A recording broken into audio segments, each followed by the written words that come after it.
દેશ છે અને આપણને અહીંથી કાઢશે તો આપણે ક્યાં જાઉં? કોણ સ્વીકારશે? આ પારકા દેશમાં જાય છે ને એને જયારે ટાઈમ આવે ને તગડે ને ત્યારે તો એને અંતે તો ભારતમાં જ આવવું પડે. એટલે પેલા કીધું છે કે ધનથી માણસ સંતુષ્ટિ માને છે. હકીકતમાં ધનથી સંતુષ્ટિ થતી જ નથી. ધન જરૂરી છે ઘર ચલાવવા માટે, કારણ કે ચોથો ભાગ છે ધર્મ, અર્થ, કામ અને મોક્ષ. આ ચાર ભાગ જીવનના છે. એમાં ધર્મ એક ભાગનો, અર્થ એટલે પૈસા ધન, કામ એટલે સંસાર અને મોક્ષ એટલે બાકીનું બધું જ મારા જીવનની તૃપ્તિનું. પણ માણસ એમાં ધ્યાન આપવાને બદલે ધર્મ તો સંભાળતો જ નથી. ભજનમાં આપણે સાંભળીએ, પાપ તારું પ્રકાશ જાડેજા, ધર્મ તારો સંભાળ. પણ આપણે સંભાળીએ ખરા? આપણે તો ઉતાવળ હોય ને તો છોકરાને કહી દઈએ દીવો માતાને કરી લેજે, હા મારે ટાઈમ નથી. આ આપણે એ માનેલા ધર્મને પહેલા મૂકી દઈએ કે એ ક્યાં હાજરી પૂરવા આવવાનું. પણ આપણી રોજ હાજરી પુરાય. આપણા કર્મનો આપણે ભોગ બનીએ છીએ. એટલે તો આપણે જે કહેવત છે ખાડો ખોદે એ પડે. એટલે માણસો સંતુષ્ટિ ધનમાં માને છે, ધનથી માને, પરંતુ આનાથી તેની પ્રીતિ, તૃપ્તિ અને સંતુષ્ટિ ન તો કદી પૂર્ણ થાય છે અને ન નિરંતર રહે. આનાથી ક્યારેય તૃપ્તિ કાયમી થતી નથી. ધનનો ઓડકાર આવ્યો કોઈ દી નહીં. ઉલટાની ઈચ્છાઓ વધતી જાય ને દુઃખ વધતું. જેમ જેમ રૂપિયા આવતા જાય, હા બેંક બેલેન્સ વધે, અને બેંક બેલેન્સ વધે ને એમાંથી ખાવાનું કેટલું? 50 રોટલી બનાવી હોય ને તો એમાંથી પોતે તો 5 રોટલી થાય. આ ધન વધ્યા પછી ખોરાક ઓછો થઈ જાય. અને જેને જેને ધ્યાન રાખ્યા વિના નકરું ધન ભેગું કર્યું ને એને ભગવાન કે તને ભોગવવા જેવો ન રહેવાનું. તું જો, હા તને ભોગવવા જેવા રેવા નતો.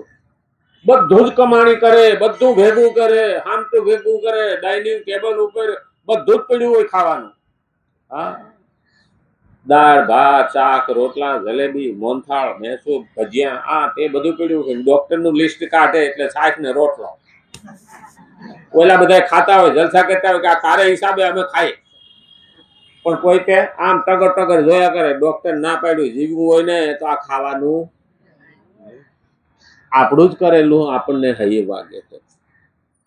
અને એટલે જ ધ્યાન રાખવું જોઈએ કે સંતુષ્ટિ એમાં માનીશું તો સંસાર આખો ડફોળાઈ જાય.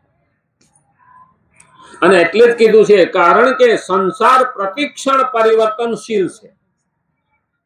આ સંસાર છે પ્રતિક્ષણ પરિવર્તનશીલ છે. પરિવર્તન આવતું જ જાય.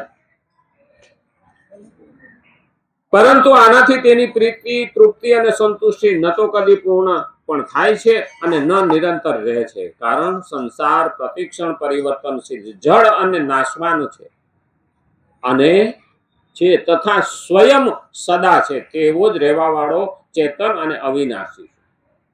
અહીં બે વસ્તુ કીધી છે. સંસાર પરિવર્તનશીલ છે.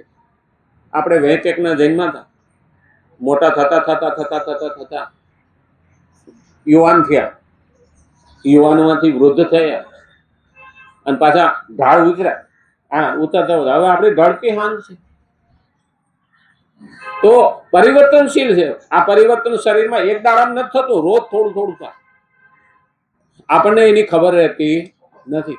ક્યારે બુઢા થઈ ગયા ને એની પણ ખબર પડતી નથી. આપણે એવું થોડું છે 40 વર્ષ સુધી જોવા નતો 41મું શરૂ થયું એટલે બુઢો કહેવાનું ના. ધીમે ધીમે આવે છે. અમુક જગ્યાએ પંચતંત્રમાં એક જગ્યાએ ટોન મારી છે કે 20 વર્ષની દીકરી તમને કાકા કહે ને ત્યારે સમજી જવાનું કે આપણે હવે હા જોવાની તાળી દઈને હાલતી થઈ. 1 તાળી 2 તાળી. જોકે માણસ 80 વર્ષ સુધી જુવાન રહી શકે. મન જુવાન રહેવું જોઈએ. મન જુવાન રહેવું જોઈએ. ઘણા તો 20 વર્ષ હે બુઢો. અંગ્રેજીમાં લખ્યું ને 20 years and old. હા 20 વર્ષે નિહાકા જ નાખતો હોય અને અમુક 80 વર્ષે પણ પડકારા કરતા હોય. મારે ભીષ્મ પિતા 182 વર્ષે લડવા ગયા હતા સેનાપતિ તરીકે મહાભારતના યુદ્ધમાં. મન જેનું પ્રફુલ્લિત છે, મન જેનું મજબૂત છે, મન જેનું ઉત્સાહિત છે, એ ભગવાન સુધી પહોંચવામાં એને કોઈ અડચણ નડતી નથી. અને ઓલો નમાલો તો કોઈ દિવસ કઈ કરવાનો જ નથી, મનથી મરેલો. આજે માણસ છે મનથી મરેલો છે, તૃપ્ત થતો નથી. શા માટે? અને એટલું છે ને મારે એટલું નથી. અરે ભાઈ, તું બીજાનું હું કામ જોશો? તારી થાળીમાં માખી ઉડાડ ને. બીજાની થાળીનો લાડવો મોટો જ દેખાય, પણ આપણે બીજાનું જોઈએ છીએ. એને છે એ મને નથી, એની ઈર્ષા છોડ દે.